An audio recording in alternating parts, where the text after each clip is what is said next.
2, 1. Bom dia, boa tarde, boa noite. Eu me chamo Lucas Albuquerque Lisboa Me chamo José Rubens da Silva Brito. e vamos apresentar para vocês a atividade de número 2 de computação evolucionária, em que fizemos um algoritmo genético para determinar o melhor alinhamento de base de nitrogenadas do DNA. Aí, como vocês podem ver, utilizamos o padrão de Ah, score pelo meu nome, né? Essa tabela está lá no AVA da UFAL, né? Definida pela professora Roberta.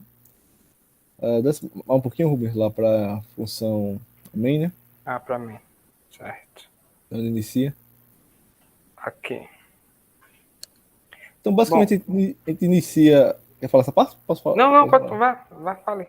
Não, era só explicar esse início aí, né? Que ele vai iniciar, né? A população, né? Definir population, então vai gerar uma população aleatória, né? E aí colocamos um contador de gerações e que ele vai continuar verdadeiro até ele encontrar o score de parada ou até ter mais de 10 mil, chegar em 10 mil gerações, né? Isso. Aí aqui eu vou falar um pouquinho dessa definir population. A definir população, como o Lucas bem disse, ela vai definir a nossa população de forma aleatória. Aqui em cima nós temos algumas variáveis globais, com o nosso alfabeto, que é composto por A, C, G, T, e o nosso gap. O score, que é o alfa, o beta e o gama. O alfa é quando o elemento IJ foi igual ao elemento IJ mais 1. O beta é quando os elementos forem diferentes. E o gama é quando for um elemento e um gap, ou um gap e um elemento. Aqui nós temos as variáveis sobre nossa população. Nós temos a lista da população, o score da nossa população. Aqui, a quantidade de indivíduos é a nossa quantidade de sequências, se nós vamos ter 2, 3, 4 ou 5 sequências, professores que queriam até 5, mas esse valor aqui ele não é estático, pode ser alterado, pode botar a quantidade que quiser, de forma análoga para o tamanho do elemento. O elemento pode ter, por exemplo, aqui tamanho 10, ele pode ser composto um indivíduo pode ser composto por 10. Como posso dizer? De tamanho 10. E aqui sobre a nova população, que é a lista, o score, né? E a constante de mutação, que nós criamos aqui que botamos com 50%. Aí, chegando aqui na definir população, ele vai andar na quantidade de indivíduos que foi definida aqui em cima, no caso, 5 indivíduos. Esse for mais externo vai rodar 5 vezes, e o for mais interno vai rodar a quantidade do tamanho do indivíduo, que nós definimos, nesse caso, 10. Então, durante essas 10 interações, ele vai adicionar aqui nesse indivíduo um handle dentro do alfabeto. Vocês podem ver aqui, o alfabeto está indo de 0 a 5. Aí ele está definido o elemento da posição de forma aleatória. Bom, aí após terminar essa função, voltando aqui na main, ele vai entrar nesse while true e vai para essa fun. Aí nessa fun nós temos a definir score. Deixa eu subir aqui. Bom, a definir score, nós estamos pegando a matriz transpostas, por exemplo, tudo que é linha vai virar coluna, porque nós estamos calculando o alinhamento. Como posso explicar, Lucas? Me ajuda aí. Nós estamos calculando não o score do indivíduo, mas o score da coluna. Não é isso, Lucas? Isso. O professor disse que é necessário fazer isso por conta da configuração do DNA, né? Isso. Pronto. Aí aqui vai entrar dentro desse for, a gente vai andar no tamanho da população. Fizemos 3 por quê? Porque a professora solicitou que todo mundo, a gente segurasse deixasse um e comparasse com todos os outros. Fizesse uma permutação. Aí, nesse caso, quando os elementos forem iguais a um gap, tanto no início ou depois, ele vai adicionar o gama, que é menos 1. Se forem iguais o alfa, e se os elementos forem diferentes, o beta. Aqueles que eu defini anteriormente com vocês. Aí depois ele vem para o crossover. Aí aqui no crossover o Lucas vai explicar. O crossover também foi especificado pela professora que o cromossomo deveria cruzar com ele mesmo, né? Pela configuração do DNA de se duplicar, né? Então, basicamente é isso. A gente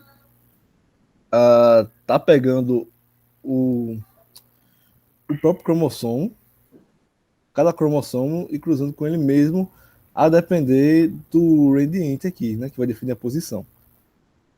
Isso. Então, basicamente, estamos fazendo um for, que vai percorrer todas as posições do cromossomo.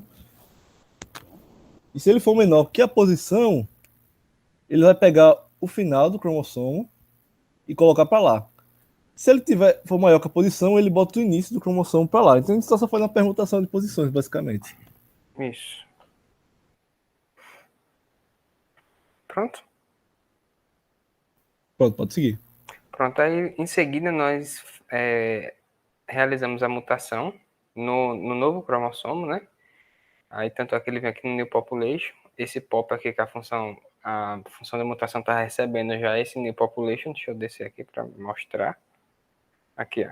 Já é o New Population.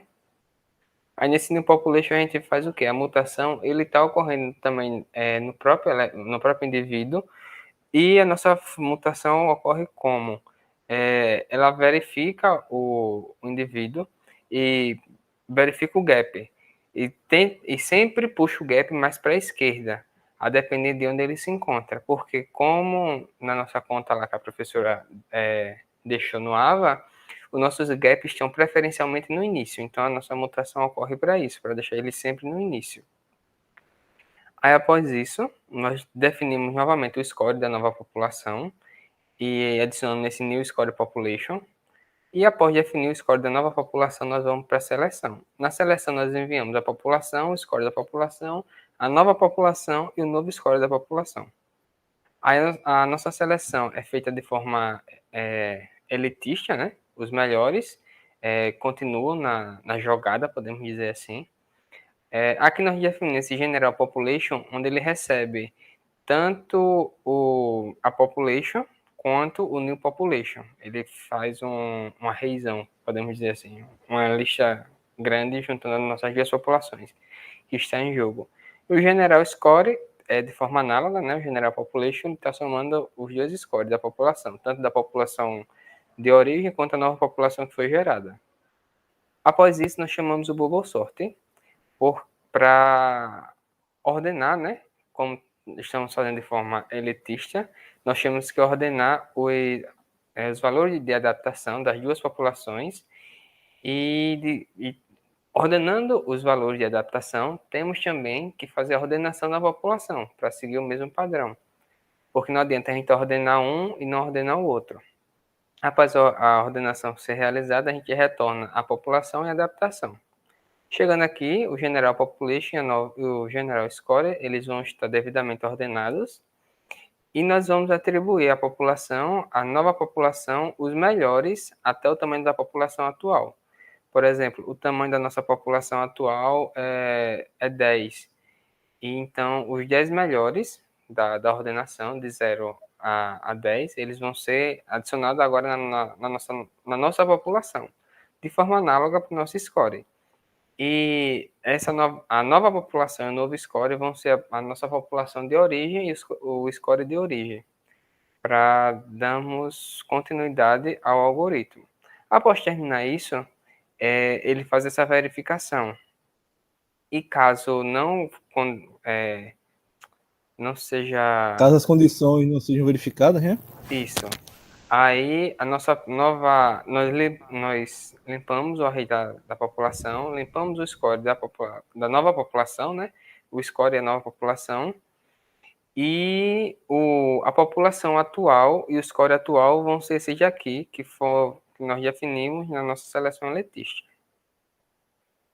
Bom, então basicamente é isso. Aqui a gente printou, a gente rodou o algoritmo, acho que passou nessa quantidade de épocas aqui, 10.000, ele passou mais de 1 minuto, eu acredito, rodando, e chegou nesse alinhamento aqui, que no caso é a nossa primeira coluna. Foi o melhor alinhamento com valor 6, e ele não parou pelo valor, né? Ele parou pelas épocas, porque aqui nós temos 5 indivíduos e nós teríamos que ter o valor máximo 20. E não foi obtido nesse caso. Pronto. Quer complementar alguma coisa, Lucas? Não, tudo certo. Pronto, Vou fechar aqui a então, gravação. muito obrigado, pessoal. Obrigado, tchau, tchau, até a próxima. Até a próxima.